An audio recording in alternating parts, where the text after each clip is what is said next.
بسم اللہ الرحمن الرحیم۔ آج کا پیغام آج کے حدیث کے ذریعہ جناب نبی کریم صلی اللہ علیہ وسلم نے جو باتیں ارشاد فرمائی اس تعلق سے ہم سب کو اس بات پر غور کرنا چاہیے کہ ہم سب کس طریقے سے اپنی زندگی گزارتے ہیں۔ اللہ کے نبی نے فرمایا، عائشہ رضی اللہ عنہ اس حدیث کے راوی یعنی نبی صلی اللہ علیہ وسلم قال ان ابغض الرجال الى اللہ الد الخصیمہ۔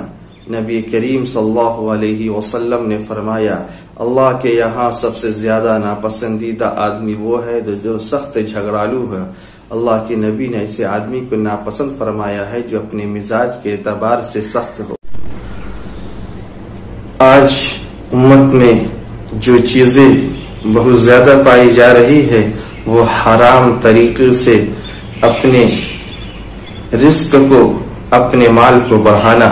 اللہ کے نبی جناب محمد رسول اللہ صلی اللہ علیہ وسلم نے اس تعلق سے جو باتیں ارشاد فرمائی اس پر ہم سب کو غور کرنی چاہیے اور سوچنے کی ضرورت ہے کہ جو شخص اپنی حرام کمائی سے اپنی بیوی بال بچوں کے اپنے گھر والوں کی ضرورتوں کو پورا کرتا ہے، اپنے حرام کمائی سے ان کے پیٹ میں جو لقمے حرام کمائی سے کمائے ہوئے پیسے سے جو حرام لقمے جاتے ہیں اس کی وجہ سے اللہ رب العزت اس کی دعا قبول نہیں فرماتے، اس کی نمازیں قبول نہیں فرماتے،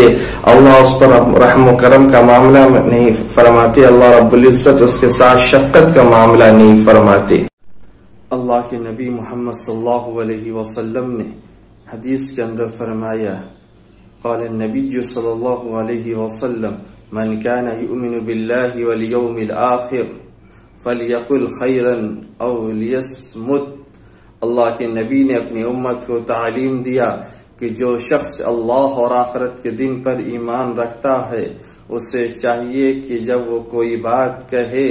تو اچھی بات کہے، بہتر بات کہے، اور اگر یہ بات نہیں کہہ سکتا ہے اچھی بات اور بہتر بات تو اسے چاہیے کہ وہ خاموش رہے، وہ ادھر ادھر کی باتیں نہ کرے، غلط طریقے کی باتیں نہ کرے۔ اسی لیے فرمایا من کان یؤمن باللہ والیوم الآخر فلیقل خیرا او لیصمت، کہ انسان کو چاہیے کہ جو شخص کوئی بات کہے تو وہ اچھی بات کہے، بہتر بات کہے یا پھر وہ خاموش رہے۔